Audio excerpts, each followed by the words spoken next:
আমার ভাইরা ভালো কইরা বলেন তো দেখি, যত বড় এমপি মন্ত্রী হোক বইয়ের কাছে কাজ, ঠিক কিনা? ঠিক সেটি হয় না? ফিরাউন এত বড় প্রভাব, এত বড় ক্ষমতা, রব দাবি করে, আনা রব্বুকুমুল আলা। কি বলল? আনা রব্বুকুমুল আলা। প্রাণের অধিক বেশি যার দাম, রহমাতাল লিল আলামিন। প্রাণের অধিক বেশি যার দাম, রহমাতাল লিল আলামিন। জানো কি তোমরা তাহার নাম, রহমাতাল লিল আলামিন। অসহায়ের বুকে যে জন গোপনে করে সওয়ার, দরুদ পড়ে সুবহে ও শাম, রহমাতাল লিল আলামিন। জানো কি তোমরা তাহার নাম, রহমাতাল লিল আলামিন। প্রাণের অধিক বেশি যার দাম, রহমাতাল লিল আলামিন। জানো কি তোমরা তাহার নাম, রহমাতাল লিল আলামিন। গরিবের আহার দিতেন, নিজে হয়েও রোজাদার, নিয়মর ভালোবাসার খাম, রহমাতাল লিল আলামিন। জানো কি তোমরা তাহার নাম, রহমাতাল লিল আলামিন। প্রাণের অধিক বেশি যার দাম, রহমাতাল লিল আলামিন।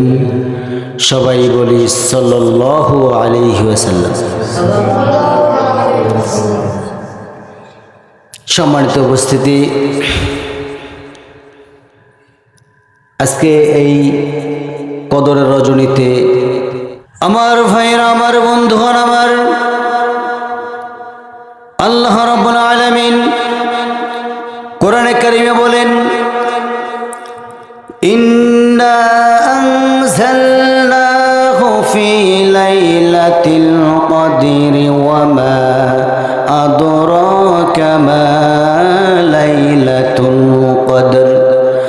লাইলাতুল কদরি খায়রুম মিন আলফি শাহর, তানাজ্জালুল মালাইকাতু ওয়ার রূহু ফিহা বিইذনি রাব্বিহিম মিন কুল্লি আমরিন সালাম, সালামুন হিয়া হাত্তা মাতলাইল ফজর। জোরে বলি আল্লাহু আকবার।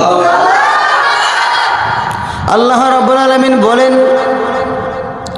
ইন্না আনজালনাহু ফি লাইলাতিল কদর। আমি আল্লাহ রাব্বুল আলামিন কদর তালাশ করতে বলেছি বান্দাদেরকে। শেষ দশকের কোনো একদিন কদর হয়ে যেতে পারে। আমি সর্বপ্রথম কোন সূরা তেলাওয়াত করছি বলেন তো?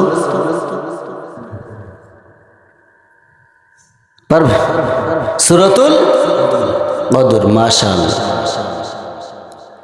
এই কদর সবার কপালে জোটে? আসতে কবেন না, জোটে? সবার কপালে জোটে না। ভাগ্যবান ব্যক্তি কদর পায়।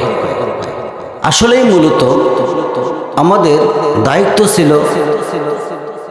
এই যে 10টা দিন, শেষ দশকের যে রমজানটা আছে না, শেষ যে 10 তারিখ মানে 20টা রোজা চলে যাওয়ার পরে শেষ দশকে যে আমরা তালাশ করব, কদর তালাশ করব, এইটা আমরা করি না। কোন কোন জায়গায় করি না? বাংলাদেশ, ভারত, পাকিস্তান, এই তিনটা রাষ্ট্রের মধ্যে আমরা 5 দিন কদর তালাশ করি না। কিন্তু এখানে আল্লাহ সুবহানাহু ওয়া তাআলা নিজে বলেছেন 21 তারিখ বেজর রাতের মধ্যে, 21 তারিখ, 23 তারিখ, 25 তারিখ, 27 তারিখ, 29 তারিখ, যে কোনো একদিন কদর হয়ে যেতে পারে। তাহলে আজকেই 27 তারিখ, 27শে রমজান, আজকেই যে কদর হবে কোনো গ্যারান্টি আছে? আসতে করবেন না, কোনো গ্যারান্টি আছে? কোনো গ্যারান্টি নেই। তাহলে আমাদের মুলুকিয়াত থাকতে হবে, আমরা মসজিদে ইবাদত করব, ইভেন বাড়ির যে একটা হক আছে সে হকটাও আদায় করার চেষ্টা করবো ইনশাআল্লাহ। তারপরে বলেন মহান রব্বি কারীম বলেন ইন্না আনজালনাহু ফি লাইলাতিল কদর ওয়া মা আদরাকা মা লাইলাতুল কদর লাইলাতুল কদরি খায়রুম মিন আলফিশ শাহর। কোনো বান্দা যদি কদর পেয়ে যায় 83 বছর 6 মাস ইবাদত করলে যে সওয়াব হইতো তার চাইতে অধিক সওয়াব আমি আল্লাহ রাব্বুল আলামিন ওই বান্দার আমলনামায় দিয়ে দেই। বলি সুবহানাল্লাহ। আমার ভাইরা, আমার বন্ধুগণ, আমার এই যে কদর তালাশ করব, 83 বছর 6 মাস ইবাদত করলে যে সওয়াব হবে, আমরা তো 83 বছর দূরের কথা, কিন্তু 1000 বছর তো বাসাও দূরের কথা, 100 বছর বাসার কল্পনাও করি না। করি না। 100 বছরও বাঁচবো না আমরা, কিন্তু মহান রব্বে কারীম আমাদের জন্য অন্য নবী রাসূলদেরকে দেন নাই, কদরের কথা অন্য নবী রাসূলদেরকে দেন নাই। শুধুমাত্র কেবলমাত্র মুহাম্মদুর রাসূলুল্লাহ সাল্লাল্লাহু আলাইহি ওয়াসাল্লামকে জানায় দিয়েছেন, হে রাসূল আপনি আপনার উম্মতগুলোকে জানিয়ে দেন, কদর তালাশ করবে যে বান্দাগুলো, আপনার উম্মতগুলো যে বান্দাগুলো তালাশ করবে, আমি আল্লাহ রাব্বুল আলামিন 83 বছর 6 মাস ইবাদত করলে যে সওয়াব হইতো তার চাইতে বেশি সওয়াব আমি আল্লাহ রাব্বুল আলামিন ওই রাতের মধ্যে দিয়ে দেই। বলি সুবহানাল্লাহ।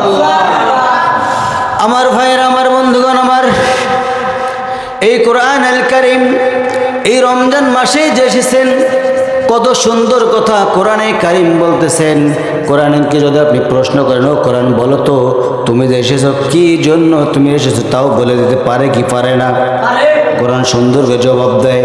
কোরআনকে যদি আপনি প্রশ্ন করেন, ও কোরআন বলো তো তুমি কোন মাসে এসেছো, কোরআন সুন্দর করে জবাব দিচ্ছেন, শাহরু রমাদানাল্লাযী উনজিলা ফীহিল কুরআনু হুদাল লিন্নাস ওয়া বায়িনাতিন মিনাল হুদা ওয়াল ফুরকান। সুবহানাল্লাহ। আমি আল্লাহ রাব্বুল আলামিন রমজান মাসে শুধুমাত্র কোরআন কারীম পাঠাইছি, আউয়ালে পাঠাই নাই, আওসাদে পাঠাই নাই, মুহররম মাসে পাঠাই নাই। আমি আল্লাহ রাব্বুল আলামিন একমাত্র কেবলমাত্র শুধুমাত্র রমজান কারীমেই কোরআন আল কারীম দুনিয়ার জমিনে প্রেরণ করেছি। বলি সুবহানাল্লাহ। আমার বন্ধুগণ, আমার ভাইয়েরা, আমার এই কোরআনে কারীম, এই কোরআন কয়টা বলেন তো? একটা না দুইটা? এই কোরআন যদি দুইটা হইতো ভেদাভেদ ছিল কি ছিল না? ছিল। আমার বন্ধুগণ, এই কোরআনে কারীমটা যে আল্লাহ রাব্বুল আলামিন নাজিল করেছেন, কিন্তু কোরআন আল কারীম নাজিল করার উদ্দেশ্য হলো রমজান কারীমে। এই রমজান কারীমে কোরআন নাজিল করার কারণে রমজানের দাম বেড়েছে। বলি সুবহানাল্লাহ। আমার ভাইরা, এই কোরআনে কারীম রমজান মাসে পাঠাইলো, রমজানের দাম বেড়ে গেল। এই রমজান মাসে কোরআন আল কারীম রমজান মাসে পাঠানোর কারণে যদি রমজানের দাম বেড়ে যায়, কোরআন আল কারীমটা আপনি যে জায়গার মধ্যে রাখবেন সেই জায়গার দাম মনে হয় বাড়বে না? বাড়বে? এই কোরআন তো মনে হয় সানসাইডের উপরে রাখলেই চলবে। নাকি? আল্লাহ রাব্বুল আলামিন এই কোরআন সম্পর্কে সুন্দর ধারণা দিয়েছেন। ও কোরআন, তুমি বলো তো কোন সময় এসেছো রমজান কারিমের? কোরআন জবাব দিতে পারে কি পারে না? আসতে বলবেন না, পারে কি পারে না? কোরআনে কারিম সুন্দর করে বলতেছেন, ইন্না আনজালনাহু ফি লাইলাতিল কদর। জোরে বলি আল্লাহু আকবার।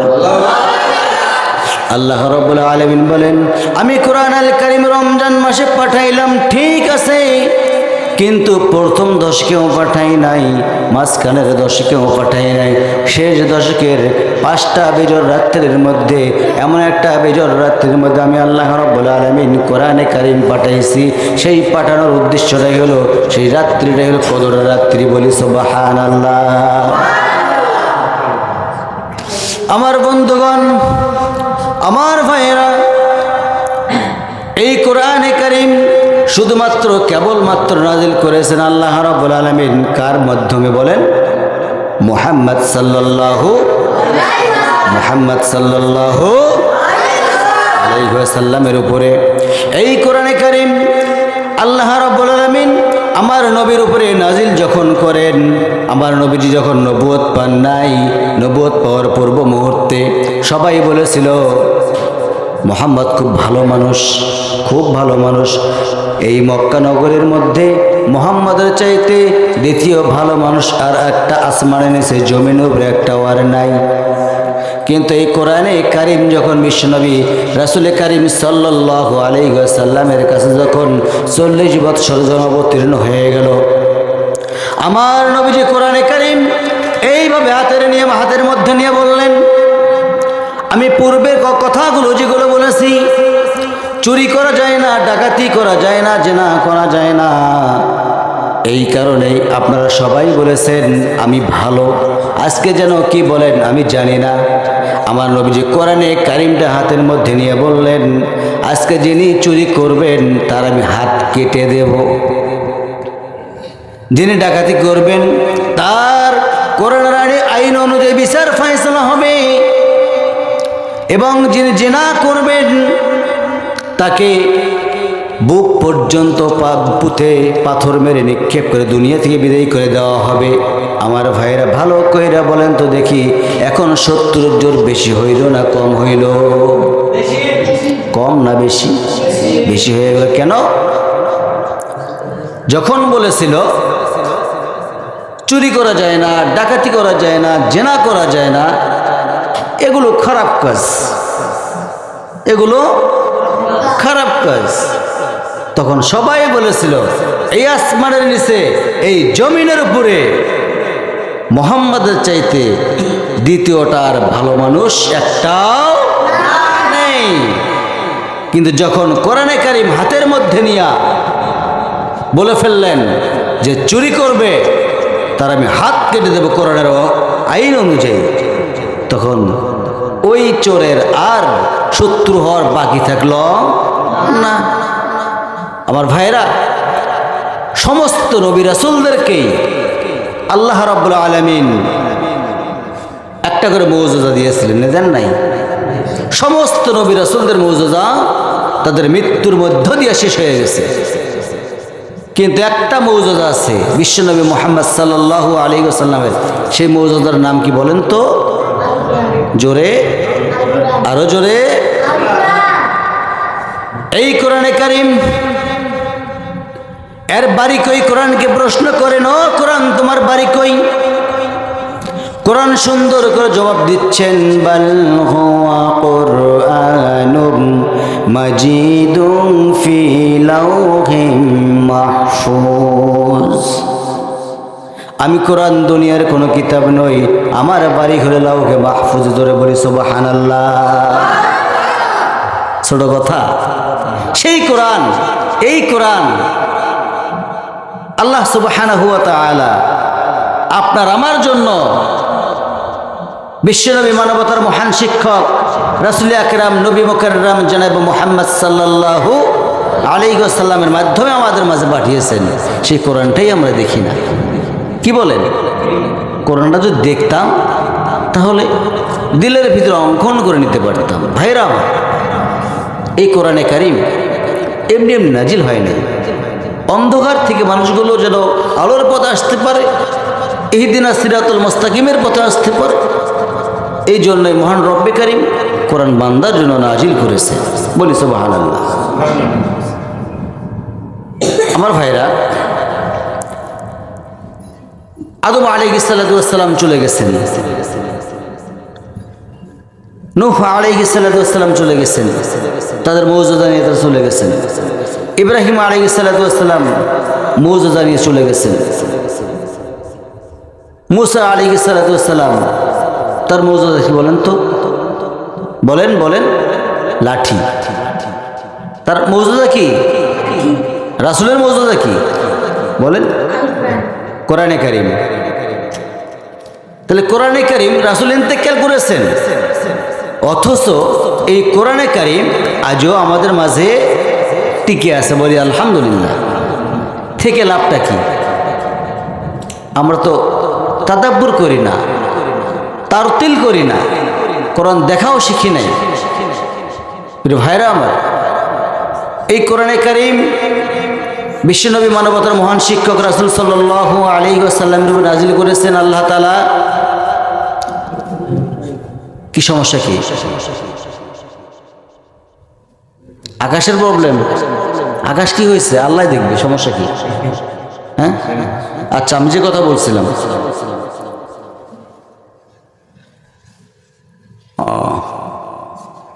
মুসা আলাইহিস সালাম তার লাঠি ছিল কি ছিল না? তার মৌজুদা সেখান থেকেই শেষ। বলেন তো, এই নবীটার যখন নাম মুখে আসে ভাই, তখন ভালো লাগে না খারাপ লাগে? মনে হয় মুসা আলাইহিস সালাম কেবলমাত্র আমাদের সামনে এসে কথাগুলো বলতেছে। ধরো কাসাস খুলে দেখবেন, মুসা আলাইহিস সালামের কথাগুলো স্পষ্টভাবে আপনার পেয়ে যাবেন। মুসা আলাইহিস সালাম জন্মগ্রহণ করেন নাই, তার আগেই ফরমান জারি করে দিয়েছেন ফিরআউন। কে? ফিরআউন। কি ফরমান জারি করলেন? 40,000 শিশু হত্যা করে ফেলল। কি জন্য হত্যা করলো? যাতে করে ফিরআউন ভালো করেই জানতো তাওরাত কিতাবের মধ্যে আসছিল, তিনি পূর্বের কিতাবটার মধ্যে জেনে ফেলছিল, এই জামানার মধ্যে আমাকে হত্যা করার জন্য একজন আল্লাহর পয়গম্বর চলে আসবে। তাকে ঠেকানো কিভাবে যায়? তাকে ঠেকানোর জন্য দুনিয়ার জমিনে যতগুলো ছেলে সন্তান জন্মিবে, সমস্ত ছেলে সন্তানগুলোকে হত্যা করা হবে। নাউজুবিল্লাহ। আস্তে আর একটু জোরে। 40,000 শিশু হত্যা করলো। 40,000 শিশু হত্যা করে ফেললো, ফরমান জারি করে দিল, এই জনপদের মধ্যে কোন প্রকার ছেলে সন্তান জন্মিলে আমার কানের মধ্যে যেন আগে সংবাদ চলে আসে। আমার ভাইরা, ইতিপূর্বে মুসা আলাইহিস সালাম জন্মগ্রহণ করেছেন। মুসা আলাইহিস সালাম জন্মগ্রহণ করার সাথে সাথে মুসা আলাইহিস সালামের মার টেনশন বেড়ে গেল। এত পরিমাণ টেনশন বেড়ে গেল, হায়রে, মুসা আলাইহিস সালাম যখন জন্মগ্রহণ করার সঙ্গে সঙ্গে এত টেনশন বেড়ে গেল। কি টেনশন বেড়ে গেল? ফিরআউন যদি শুনতে পারে, জানতেই পারে এই জনপদের মধ্যে একটা সন্তান, শিশু সন্তান, ছেলে সন্তান জন্মিছে, সঙ্গে সঙ্গে আমার সন্তানটাকে হত্যা করে ফেলবে। আল্লাহ তাআলা মুসা নবীর মাকে বলে দিল, ও মুসার মা, চিন্তা করো না, টেনশন করো না, আমি জান্নাত থেকে একটা কাঠের বাক্স তোমার জন্য বরাদ্দ করে দিয়ে দিলাম। কার জন্য বলেন? বলেন কার জন্য? মুসার জন্য একটা কাঠের বাক্স আল্লাহ রাব্বুল আলামিন জান্নাত থেকে পাঠায়া দিলেন। ও মুসার মা, কি টেনশন করো? কোনো টেনশনের কোনো প্রয়োজন নাই, কোনো প্রয়োজন নাই। তবে একটা কাজ করো, আমি যে কাঠের বাক্সটা দিয়া দিলাম, এই কাঠের বাক্সটা নদীর মধ্যে তোমার সন্তানকে মুসাকে, আমার মুসাকে নদীর মধ্যে কাঠের বাক্সের মধ্যে করে তুমি নদীর মধ্যে নিক্ষেপ করে দিয়ে দাও। মুসা আলাইহিস সালাতু ওয়াস সালামের মা এই কাঠের বাক্স মুসা নবীকে কাঠের বাক্সের মধ্যে রাইখা মুসা আলাইহিস সালাতু ওয়াস সালামের মা নদীর মধ্যে নিক্ষেপ করে দিয়ে দিলেন। ভাসতে ভাসতে এমন জায়গার মধ্যে পৌঁছাইছে, সেই জায়গাটার মধ্যে এমন সময় পৌঁছাইছে, গোসল করার সময় এমন সময় পৌঁছাইছে, হযরতে আসিয়া আলাইহিস সালাতু ওয়াস সালাম সেই সময়ের মধ্যে গোসল করতেছিলেন। তাফসীর ইবনে কাসিরের মধ্যে আসছে এই কথাটা। যখন আসিয়া আলাইহিস সালাতু ওয়াস সালাম ওই নদীর মধ্যে যখন গোসল করতে গেছেন, নদীর মধ্যে গোসল করতে গিয়া দেখতে সুন্দর একটা কাঠের বাক্স দেখা যাচ্ছে। কে এই কাঠের বাক্সটা নিয়ে আসো। সঙ্গে মহিলা কিছু ছিল, মহিলাগুলোকে বলে ফেললেন, ও মহিলারা কাঠের বাক্সটা নিয়ে আসো, দেখি কি ওর ভিতরে। সঙ্গে সঙ্গে কাঠের বাক্স নিয়ে আসলেন। কাঠের বাক্স নিয়ে আসার সঙ্গে সঙ্গে আসিয়া আলাইহিস সালাতু ওয়াস সালাম দেখলেন, উদাম করে দেখলেন, খুলে দেখলেন কাঠের বাক্সটা। খুলে যখন দেখলেন, খুলে দেখতেছেন ফুটফুটে একটা সুন্দর বাচ্চা, মনে হচ্ছে আসমানের চাঁদ। বলি সুবহানাল্লাহ। আমার ভাইয়ের, আমার বন্ধুগণ, আমার আসিয়া আলাইহিস সালাতু ওয়াস সালাম সেই কাঠের বাক্স থেকে মুসা আলাইহিস সালাতু ওয়াস সালামকে কোলের মধ্যে নিলেন। কোলের মধ্যে নিয়া চুম্বন করলেন। আহারে, আমার ঘরের মধ্যে তো ছেলে সন্তান নাই, এই সন্তানটাকে আমি লালিত পালিত করে বড় করব। কোলের মধ্যে করে নিয়া আসিয়া আলাইহিস সালাতু ওয়াস সালাম রাজ দরবারের দিকে চলে যাচ্ছেন। রাজ দরবারের দিকে যখন চলে যাচ্ছেন, রাজ দরবারের দিকে চলে যাওয়ার সঙ্গে সঙ্গে ফেরাউন করলো কি, ও আসিয়া, তোমার কোলের মধ্যে এটা কার সন্তান? সঙ্গে সঙ্গে আসিয়া আলাইহিস সালাতু ওয়াস সালাম বলতেছেন, ও আমার স্বামী গো, এইটা হচ্ছে আমি নদীর মধ্যে কে যেন ভাসিয়ে দিয়েছে তোমার ভয়ে। কার ভয়ে? তোমার ভয়ে। ফেরাউন বলতেছে, না না না না, এই সন্তানকে বাঁচিয়ে রাখা যাবে না, এই সন্তানকে বাঁচিয়ে রাখা যাবে না। এই কারণে এটাই হতে পারে মুসা। তার কারণ হলো আমার মন বলতে এটাই মুসা হবে। আমার ভাইরা, রাখে আল্লাহ মারে কে? বলেন, রাখে আল্লাহ মারে কে? এই এক পর্যায়ে আসিয়া আলাইহিস সালাতু ওয়াস সালাম বললেন, ও আমার স্বামী গো, এই সন্তান তোমার কথা শুনবে, আমার কথা শুনবে, আমাদের ঘরের মধ্যে, আমাদের রাজপ্রাসাদের মধ্যেই বড় হবে, আমার কথা শুনবে, তোমার কথা শুনবে। এই কথা বলার সঙ্গে সঙ্গে ফেরাউন বলতেছে, ঠিক আছে আসিয়া,